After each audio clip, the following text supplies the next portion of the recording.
السلام علیکم ورحمۃ اللہ وبرکاتہ۔ علماء کرام فرماتے ہیں کہ منافق پر دو نمازیں بھاری ہیں، فجر اور عشاء۔ اللہ پاک ہمیں اس منافقت سے بچائے، اور یہی ٹائم ہے جو نیند کو قابو کرنا ہوتا ہے، اپنے نفس کو قابو کرنا ہوتا ہے، اس پر محنت اور تگ و دو کرنی پڑتی ہے۔ تو اسی لیے یہ بھی حدیث پاک کا مفہوم ہی بتاتے ہیں علماء کرام، انہوں نے کوئی اپنی بات نہیں کہی۔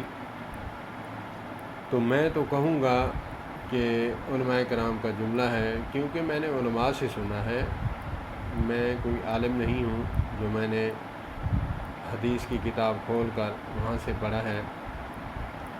تو اللہ پاک ہمیں فجر کی نماز باجماعت پڑھنے کی توفیق عطا فرمائے، اور عشاء کی نماز بھی ہمیں پڑھنے کی توفیق عطا فرمائے۔ السلام علیکم ورحمۃ اللہ۔